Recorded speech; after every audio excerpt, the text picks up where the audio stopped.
What do you see in this heartfelt hug between these two stars? Do you think they're super close? Bonded, real tight with each other. But the truth ain't what it looks like. Hollywood loves spinning those pretty stories. Lights come on, polite smiles get flashed, warm hugs get paraded on the red carpet, and those disgusted looks get hidden real slick like they never existed. Not many folks know that behind that friendly front is a pile of suspicion, resentment, contempt. And the 27 stories I'm about to lay out ain't the kind of stuff you spot easy on the media. 'Cause these are tales of grudges buried by the spotlight, conflicts shoved underground for decades 'cause of profits, image, and an industry that don't let the real deal show its face. Watch this, and you'll see those stage hugs sometimes are just a fake shell covering up a relationship where even looking at each other makes you want to puke. 27. Ethel Waters and Lena Horne, The Buried War Between Two Blues Queens by Hollywood.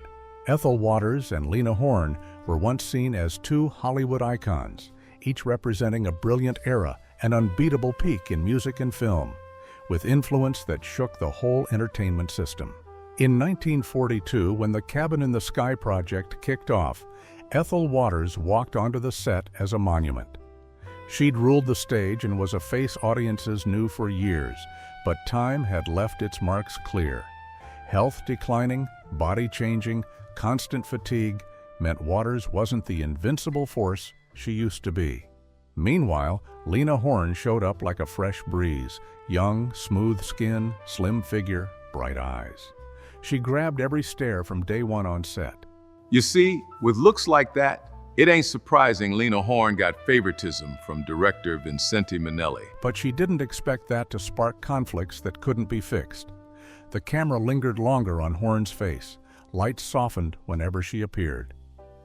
For Ethel Waters, those little details made her feel ditched, compared, treated unfair.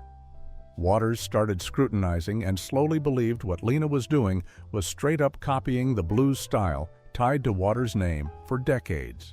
So, the filming days in 1943 dragged in a stifling vibe, Waters not hiding her annoyance with Lena. She dropped harsh words right on set, calling Lena crude names in front of the whole crew. Every shared scene felt heavy, like they were on opposite battle lines. Even Waters intentionally bumped into Lena in some scenes, claiming role emotions overflowing. Behind the lens, Waters whispered to colleagues that Lena used her looks to climb, that her career got shady boosts. Not just that, backstage staff once saw Waters carrying weird herb bags, placing them around where Lena usually sat, like some voodoo to chase away the other's luck. Lena, not used to Hollywood's harsh backstage, always lived in unease. Every day she stayed alert, eyes wary, mood tense, like a tight string. The tale of Waters' voodoo ritual got embroidered, spreading through backstage, turning personal beef into a group burden. Of course, Hollywood didn't let these scandals leak. For the studios, artist images had to be controlled tight to not hit revenues. The cruel end came late 1943. Ethel Waters got quietly sidelined from projects. Her name vanished from casting lists for the next 6 years. On the flip, Lena Horne kept shining on her path, though the shadow of the clash with Waters never faded. From then, they pretty much never shared projects again. 26. Cab Calloway and Dizzy Gillespie, the knife wound slicing brotherly ties on the jazz stage. Cab Calloway was the swing icon with classy flair and fame blanketing big theaters.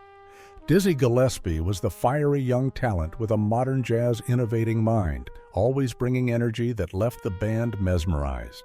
Summer 1941, Cab Calloway's band shows were packed.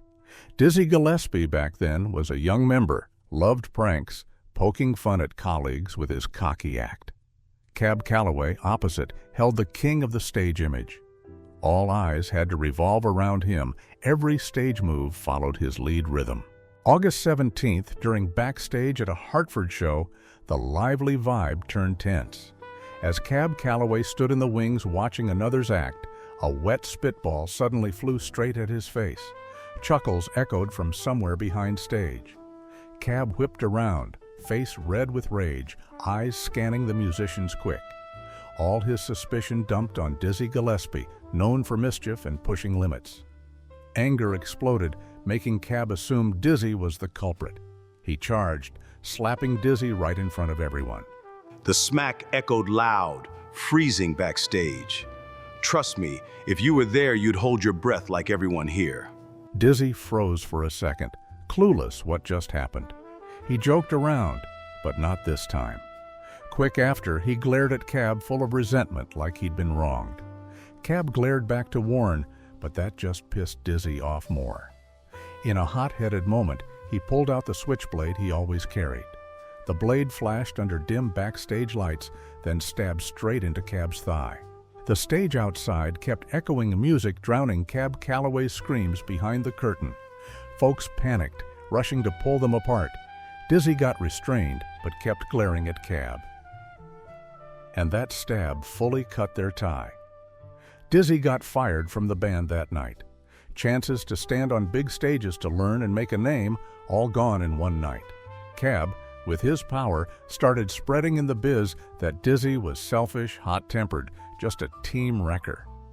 The wet spitball misunderstanding got shortened, told in the way best for the one in charge. Folks who knew the real deal back then chose silence. The incident got buried to keep swing's classy respect, so audiences didn't see the impulsiveness and violence behind the lights. Dizzy never explained that harmful mix-up. He quietly veered to another path, slowly creating a bolder new style. 25. Adelaide Hall and Billie Holiday, the fierce tug-of-war for Harlem's jazz queen throne. Adelaide Hall was jazz's pioneer voice, classy icon who shook big stages. Meanwhile, Billie Holiday was the raw talent with intense emotions who shaped a new singing way that silenced the world. Late 1930s, Harlem nights buzzed. Like you can see here, clubs packed, thick smoke, lively horns, drums mixing with laughs and chatter. Adelaide Hall entered that turf as a trailblazer. She'd gone first, endured, built her spot with smooth voice and calm style. In many eyes, Adelaide was the standard, the frame for female jazz to get respected proper. Billie Holiday came after Adelaide, younger, more fragile, but voice carried grit. Her husky tone, slow word release, like stretching each note, made her success. But comparisons sparked right from that. Billie's name got mentioned more, not as Adelaide's copy, but jazz's new turn. That bugged Adelaide. Deep down, she believed she laid the foundation, opened the first door for that style. And Billie was just a copy. Adelaide thought more, got more annoyed. She remembered clear when Billie first hit New York with empty pockets and crashed at Adelaide's a few nights. Back then, their tie was genuine support. But when Billie got chased, closeness turned to jealousy. Adelaide couldn't stand the stage lights shifting off her to Billie. One August 1937 evening, after a show, Adelaide sat drinking with Billie, deciding to straight up remind the young girl about ownership of the style she prided. Though Adelaide tried soft words, in Billie's mind, it wasn't advice from a once helper, but sign of unreasonable control. Billie smirked in disappointment, feeling today's drink left a hard-to-swallow bitter. Adelaide saw Billie's attitude and didn't want to say more. After that night, Adelaide started whispering to Harlem club owners, painting Billie as greedy, selfish, loose living. Rumors snuck backstage quiet, but damaging enough. Doors once wide open for Billie via Adelaide's intros now shut cold. Shows thinned, schedules sparse. Managers and studios jumped in quick. They tried soothing the beef between Adelaide and Billie for business. A unified music image for mass audiences got built, where personal diffs got flattened. Everyone advised silence to save the market. The tension between Adelaide Hall and Billie Holiday got pressed down, but didn't mean it vanished. From then, Billie distanced Adelaide feeling backstabbed, and Adelaide cut ties believing she'd been robbed by an ungrateful one. 24. Sam McDaniel and Hattie McDaniel, family crack after Oscar glow. Sam McDaniel and Hattie McDaniel were familiar faces in American stage and film, both from vaudeville, paving ways for black artists, but each left unique marks in Hollywood history. 1930s, Hollywood wasn't promised land.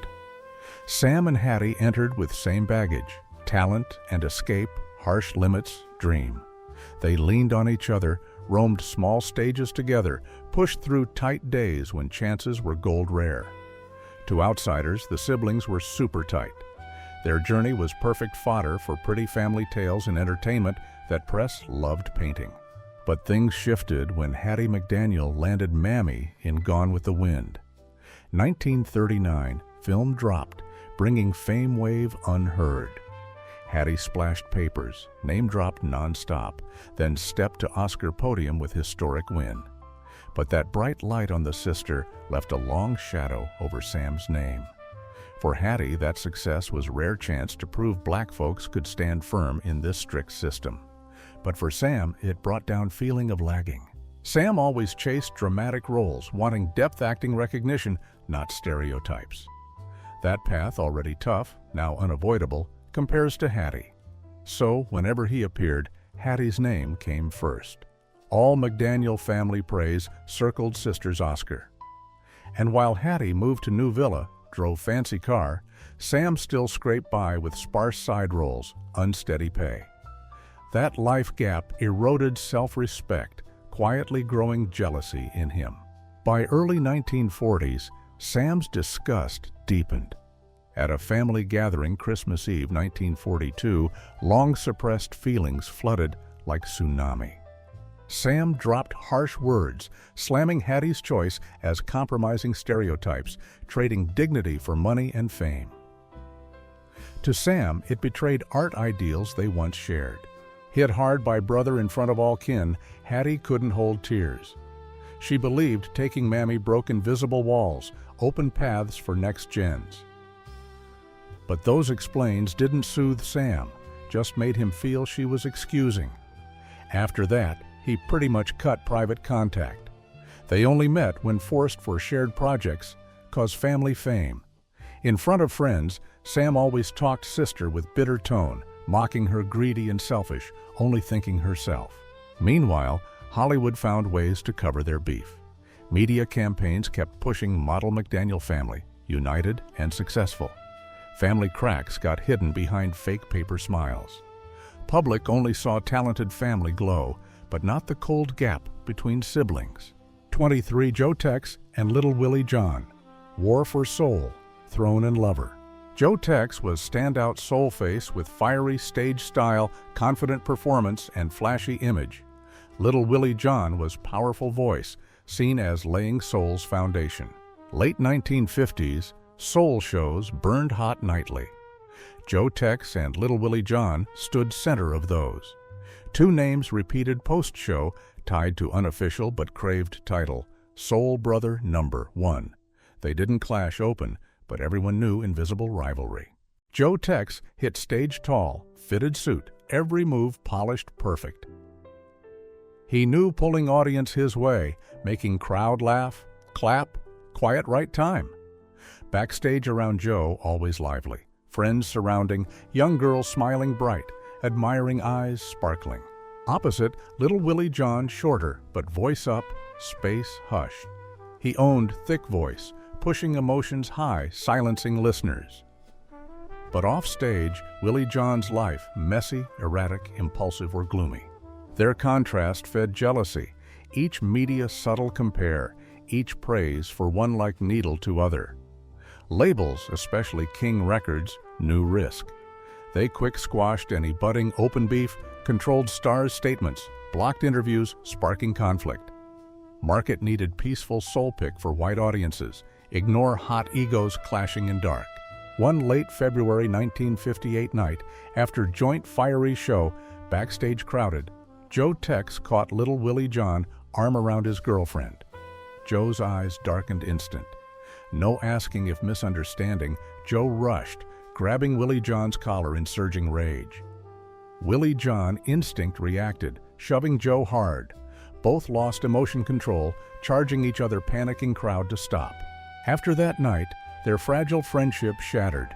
Joe Tex started spreading harsh words in circles, calling Willie John thief, not just stage light, but stealing lover. Willie John, already unstable, withdrew more backstabbed, resentful but helpless. Music rivalry now mixed personal hurt, harder to boundary and unfixable, but labels kept draping peaceful shell on them. 22. David Ruffin and Al Bryant, bloodshed and stolen seat in The Temptations. David Ruffin was voice-boosting The Temptations to icon, while Al Bryant was early peace, tied from nameless days.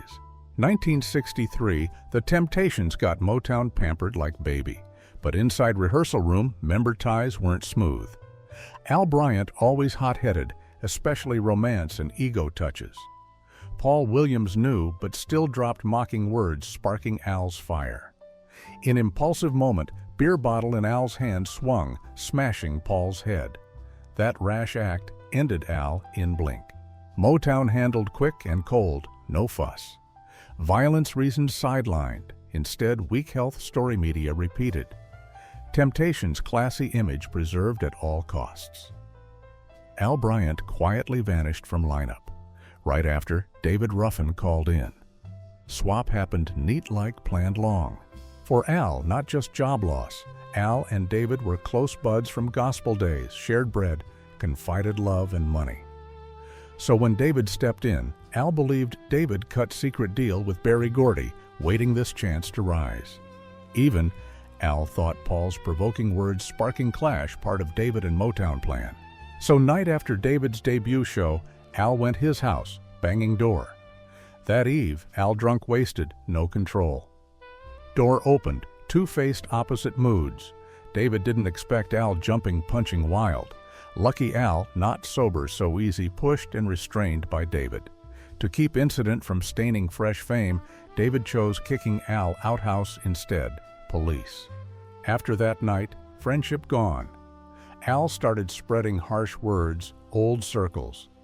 David slammed greedy, betrayer, caring only money, fame, women. Meanwhile, David and Temptations pushed on, shows bigger, fame spreading. None cared Al Bryant still carrying simmering grudge from suspicion and jealousy. 21. Eddie Kendricks and Paul Williams.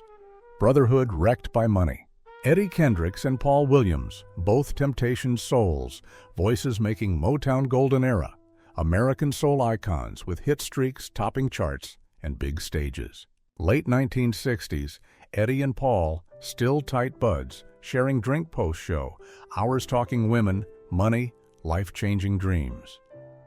In Eddie's eyes, group must stand demand rights, force label pay fair royalties for sweat and voices. He believed united strike, Berry Gordy must yield. But Paul stood opposite.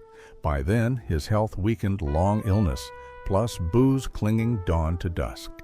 So Paul feared most losing spot. To him, Motown not just label, but only float keeping deeper mud sink. Each Eddie strike talk, Paul forced smile, no support, no direct oppose. Prolonged silence built invisible wall between. Gap deepened late August 1969, when Eddie found Paul secretly took separate label bonus, payout for obedient. In studio, Eddie raged, grabbing Paul's collar, calling betrayer, knife backstabbing exploited brothers.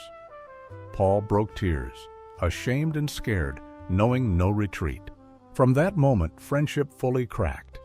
Eddie cut private contact, even past Paul, like stranger backstage meets. On stage united band image, but backstage two opposite shores. Motown, as always, slick hid all keeping perfect band pick public. 1971. Eddie Kendricks couldn't take injustice, quit at Temptations. Course, reason not just money, but piled disappointment, shattered trust and friendship. Paul stayed, tying tight to label, but price remorse and dependence. From then, Eddie never looked back. Paul forever lived, guilt-selling cheap friendship for fragile career guarantee. 20. Florence Ballard and Mary Wilson. Sisterhood, torn by Supreme's power. Florence Ballard and Mary Wilson were two pillars creating Supreme's glow. Female group dominating Motown charts, soul pop icons, classy success, and life-change dream for many black girls. But late 1960s, Berry Gordy started dumping all lights on Diana Ross, slowly edging Florence Ballard out. Isolation slow, but Florence felt clear. Recording sessions cut time, tour roles rearranged, body shaming spread backstage. Motown held life-death power and sidelined Florence, but said she voluntarily quit. Everything fine, Supreme still family. Mary Wilson stuck between. One side, Florence, sister shared bed, split soup when nothing. Other side, label, contract, stage, rare stability in tricky biz. When Florence absent more, no label helped depression treat. Motown paid members convinced silence. Mary followed. That choice to Florence no different betrayal. Other members' decisions didn't matter, but Mary absolutely shouldn't. On rainy Detroit night, early April 1967, Florence went Mary's house, carrying letdown and pent rage months. But no matter knocking, Mary wouldn't show. Mary thought Florence's unstable mood needed time self-calm. Rain mixed tears, Florence's head, then only abandonment, betrayal, edged-out dream she helped found. Worst, Mary cited Berry Gordy, agreeing Florence unfit, group needed, different face keep, climbing. After that night, Florence sick heavy 3 weeks. Back, she spread Mary sold cheap sisterhood keep spot, accepted trade friends for glow. Mary knew but silent, kept stepping stage familiar smile, hiding guilt and helplessness. Motown kept Supremes touring everywhere, new releases, while Florence slid lone. Years later, folks pieced this story. Betrayal not just Mary's from power profit system. End, Florence lost group, friends, standing. Mary kept star spot, but lost once flesh-blood tie. 19. Martha Reeves and Betty Kelly, friendship sunk in money mud. Martha Reeves was Vandella's lead voice, Motown familiar on TV and big tours. Betty Kelly, key peacekeeping group Stage Fire, seen equal Martha early years. Mid-1960s, Martha and Betty still tight, shopping pre-tours, bus back sitting sharing love stories, laughing lively like blood sisters. But when Motown pushed Martha center, things shifted. Group schedule thicker, TV appearances more, Martha always lends longer. Betty back, same stage but felt underrated. Pay started differing. Martha quick enough buy own house, drive new car. Betty stuck rental dumps. Backstage shows tensed. Small beefs, post-curtain, first cold stares, few curt words, then blew harsh argues. Front crew. Argue reasons mostly petty like bumping or stepping dress. But all knew core Betty felt sidelined, efforts underrated. Martha confident lead, spot result, discipline, hard work, not free gift. Martha even scorned Betty's attitude, saying, lacked focus, no heat like before, so pushed back. Soon after, Betty fully replaced, stepper her spot Martha's sister. Motown, quick, draped family value pretty story. Label didn't want top girl group stained chaos. Media focused, smiling Vandellas, stage matching dresses. But insiders' new story, not simple. Betty forced leave bitter, feeling Martha betrayed, and Motown dumped ruthless. Post Vandellas, she barely staged chances. She spread greed and favoritism tales, once close friend, ready backstab for family spot. 18. Gladys Horton and Wanda Young. Tear-soaked fight between Marvelettes' voices. Gladys Horton and Wanda Young, two key Marvelettes' faces, group hitmakers paving Motown. One tied lead voice role, other standout image stage pull, together boosting group world. Late 1960s, when Motown dumped for other groups, Marvelettes edged shadow.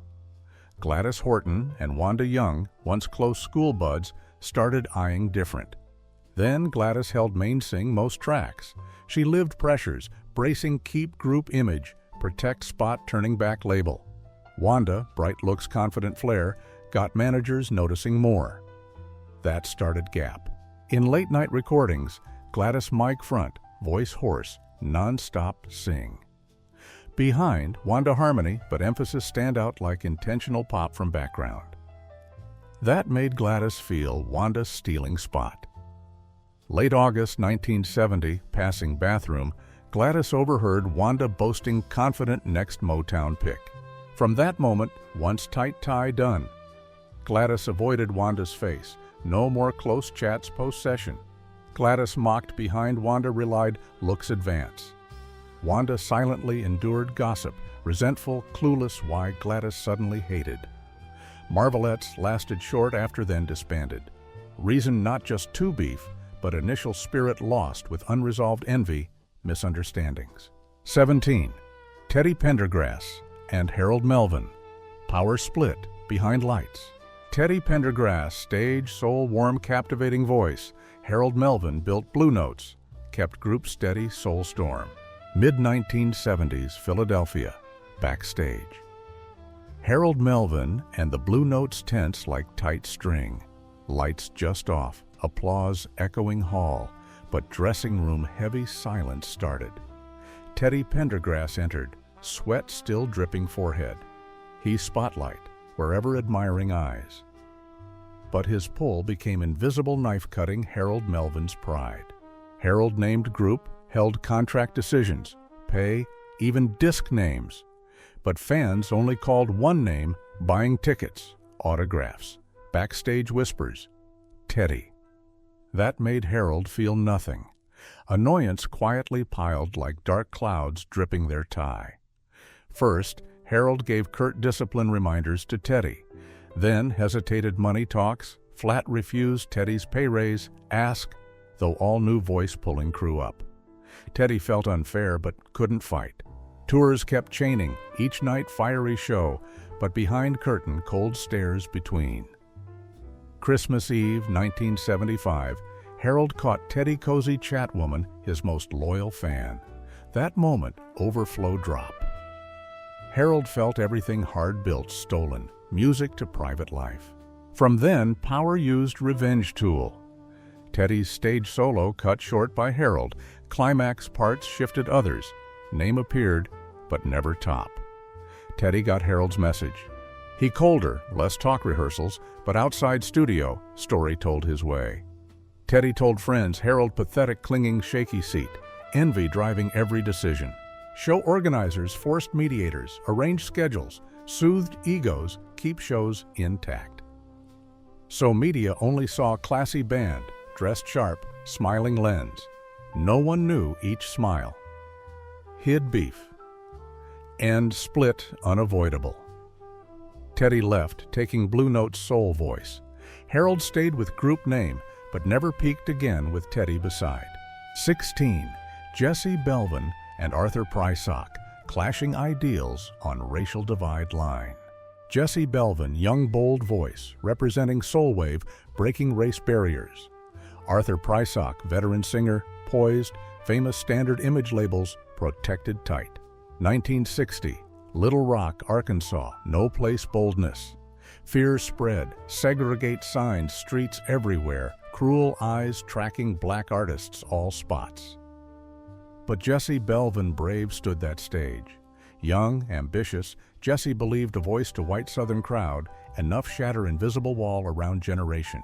Arthur Pryock saw different. He'd endured tense shows, night bus detours avoid danger zones. To Arthur, each show survival math. When Jesse suggested Arthur join Big Arkansas program, caution instant gap. Arthur refused, no second thought. That choice cold water dousing Jesse's rising heat. So no more late post-show cozy meals. Two shifted, avoiding. Jesse started seeing Arthur coward, backing challenges. To Jesse, this elder no respect choosing sideline struggle, keep clean image, contracts, life safe. Arthur retreated when movement needed front bearers, while out there, young artists risked for common ideal. Arthur opposite thought Jesse's boldness like lighting gunpowder keg. Wrong venue show, out-control crowd, all could spark horror beyond Jesse's imagine. Exploding violence endanger innocent civilians. and Arthur believed surviving keep singing true long-term community, protect. But his warnings Jesse didn't take. Generation gap, ideal diff, turned silent standoff. Labels quick-stepped. They didn't want public see divide. Papers, Jesse Arthur's still sole standout faces, shared ideals toward civil rights. But truth between just forced handshakes, avoiding looks. While Jesse kept risky stages a firm voice, Arthur quietly withdrew safer spaces. They still fought common goal, but struggle paths forever split. 15. John Amos and Jimmy Walker. Buried identity, war behind cheap laughs. John Amos and Jimmy Walker both standout TV faces, each different direction. Amos tied dignified, serious, deep black man image, Walker pop entertainment icon, explosive pull. Mid-1970s, Good Times set always noisy, lively, laughs nonstop. Amos entered show, clear ambition. He wanted James Evans' strong, proud black dad, no joke turn. To Amos, each scene carried identity responsibility, pride, whole community. Meanwhile, Jimmy Walker chose different path. J.J. character exaggerated act, flashy clothes, dynamite yell booming fireworks. Audience rolled laughing, press chased, ad deals came. Walker enjoyed glow, seeing deserved reward after struggle years. This diff, quick beef. Amos saw J.J. Old Minstrel shadow, black folks clown entertain. More, he felt serious messages drowned cheap laughs. On set, Amos talked less, eyes on J.J. heavy disgust. Late June 1974 day, break, Walker excited showing pricey birthday gift producers, his laugh loud, smug feel. Amos stood, annoyed obvious feeling, slapped pride, younger gen disrespect, earning less. Amos couldn't hold, mocked Walker trading honor money, ignoring community image. Walker no hold back, retorted Amos jealous, no similar pull. Argue, spread crew. No longer personal disagree, became showdown how black folks appear white public, making work vibes stifling. Course, Hollywood didn't cite ideals. Producers looked viewer numbers, J.J. pull. That deemed cheap laughs sold tickets, seriousness, just trouble. Results soon after, Amos booted Good Times. Press unison reported difficult actor, hot-tempered, unity breaker, and identity pride story forever buried pens. But deep, insiders knew war, not just two folks, between easy laughs and dignity, keep desire. 14. Janet Hubert and Daphne Maxwell Reed. Aunt Viv, swap shocking Hollywood. Janet Hubert, face-creating Aunt Viv bold sharp personality in Fresh Prince of Bel-Air. Daphne Maxwell Reed, seasoned actor, stepped role quiet but quick notable hit show. Mid-lively Fresh Prince of Bel-Air. Set 1993, Janet Hubert tied Aunt Viv from start, started feeling producers cold. Schedules messed, contract meets tense, benefit promises vanished. Then info Janet cut from show came like gut feel. Public reason she difficult, moody temper. But truth not fully like press reported. While beef dumped on Janet, Hollywood other corner, Daphne Maxwell Reed appeared quiet. She stepped Aunt Viv, measured smile, soft attitude, exact crew sought keep boat steady. To Janet, replaced not simple job loss. Like taking spiritual child, she sweat tears built. But soon replacement, Janet barely vent frustration called manager's office faced non-disclosure deal. Sign, get peace. No sign, doors slam. Janet forced silence lasted 27 years. That time, Janet heard Daphne cozy, chatted, Will Smith. Everyone saw swap necessary, keep nice vibe. Janet more bitter, feeling edged for time waiter, right time smiler. Daphne knew Janet's beef, but kept safe distance all argues. Her silence, to Janet, tacit agree, smearing story out there. Or maybe, Daphne real won those story authors. So Hollywood kept smooth run. Fresh Prince still hit. Janet framed difficult no self-defend chance. Decades passed. Two women never met again. Few knew truth famous role, torn two opposite fates. 13. Tisha Campbell, and Martin Lawrence, when friendship turns harassment. Tisha Campbell and Martin Lawrence duo-making sitcom, Martin 1990s comedy icon, huge viewers, fame money. But late 1990s, Martin set no longer carefree laughs like Screen. First, Tisha and Martin tight like real friends. They ate post-shoot, chatted love, family, like long known. Vibe then light, comfy, making all believe rare bonded TV crew. But things shifted, power ego wedged. Late 1996, Martin over-boundary acts more. First crude words, touches uncomfortable, but self-soothe as jokes. Then level up, heavier, backstage vibe stifling. Over-touches scared Tisha wary. She realized Martin touches butt legs no accident. Unwanted contacts, repeated rude words made her want to fight. But Martin's star spot pressure put Tisha weak. Inside crew, Martin's acts passed easy. All knew wrong, but no dare speak. Comedy empire raking couldn't crumble, one harassed. When Tisha decided fight, she went boldest. Harassment lawsuit court, wave panic crew, studio quick fire douse. 1996 to 1997, Martin final EPS shot Weird State. 2 leads, rare same frame. Cameras split, scenes rearranged, lines edited, avoid Tisha Martin direct face. Same time, rumors spread. Tisha bashed by Martin difficult work, Martin victim jealousy role. Then media got groomed info, cared protect top star network, huge profit. Truth tossed aside, leaving Tisha lone cold entertainment machine. End, case settled out court, no public confront, public wanted. Tisha won legal, but price career stall, hard work label. 12. Carl Anthony Payne II and Malcolm Jamal Warner jealousy duel under Cosby lights. Carl Anthony Payne II and Malcolm Jamal Warner. 2 familiar sitcom faces, standout teen smart, boosting 1980s family TV pull. Mid-1980s Cosby Show set, always noisy, Carl Malcolm entered crew friends mindset. They grew lens front, played basketball post-shoot, bragged kids skip school days, but tie-shifted scripts leaned Malcolm, built smart, mature son, easy audience-like. That favor spread backstage life, Malcolm bigger private space, more gifts, name-drop script, meets often. Carl sidelined, watching friend rise. Carl's cockroach roll flash appear.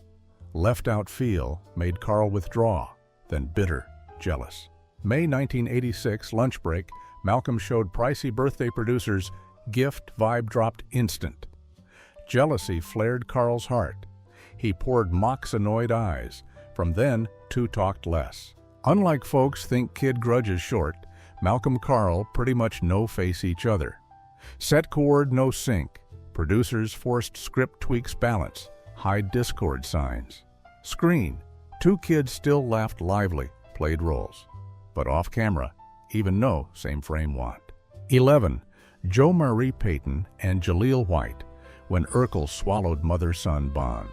Joe Marie Payton Family Matters pillar, Harriet Winslow mom image. Jaleel White, global phenom, Steve Urkel, character-changing sitcom, Fate. Late 1980s, Family Matters set once warm like small family. Joe Marie Payton saw Jaleel White like son, bought candies, reminded kid health long shoots. Then Urkel side roll, flash appear, enough laughs. But things quick changed, audience Urkel crazed. Laughs dumped one, scripts shifted, set lights, tilted thick glasses kid. Early 1990s, Joe Marie felt clear, unfair. Harriet Winslow scenes thinned, Urkel thick appear, crowding Winslow family space.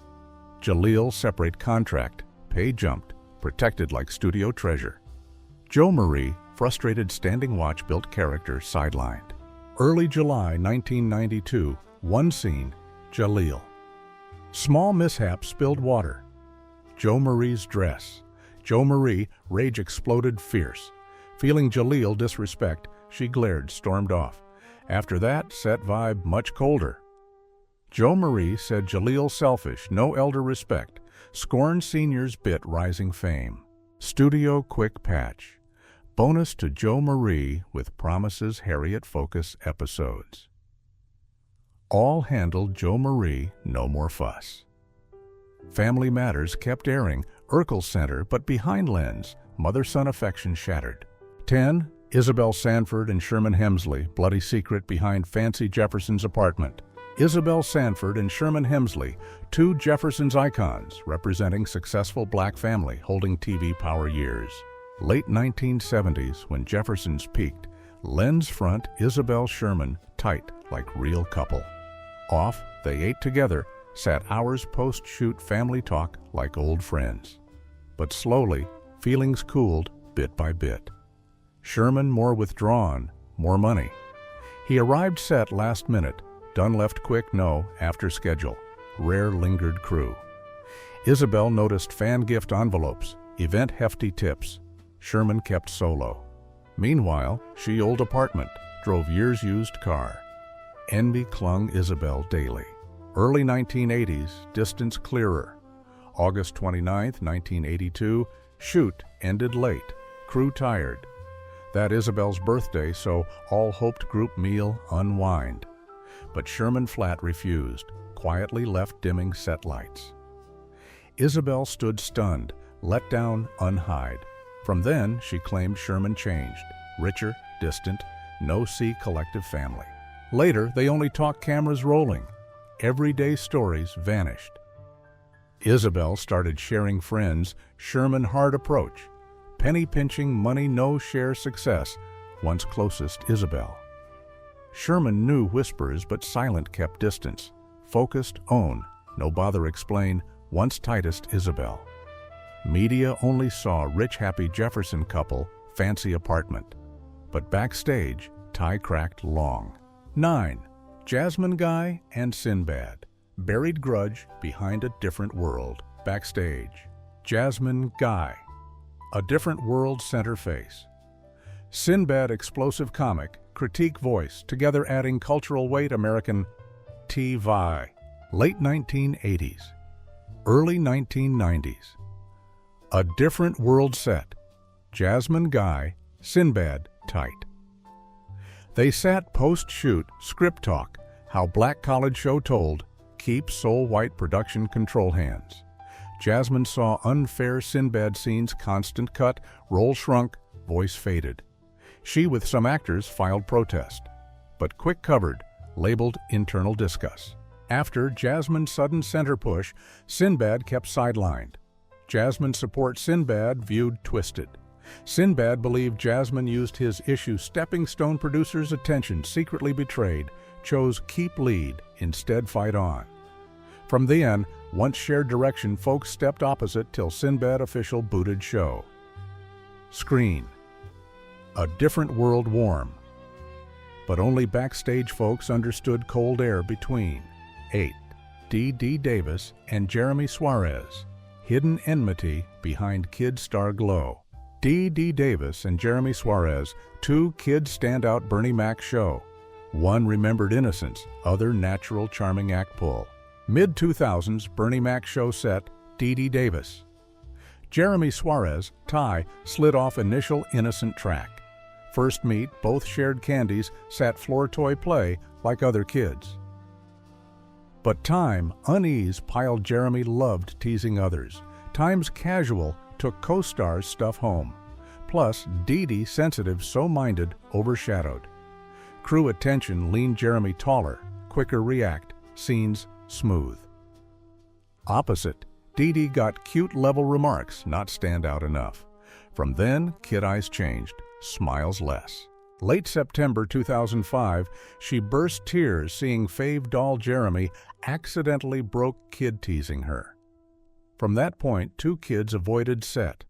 Dee griped other kids, Jeremy's selfish bully habit. Jeremy cold back, never sorry.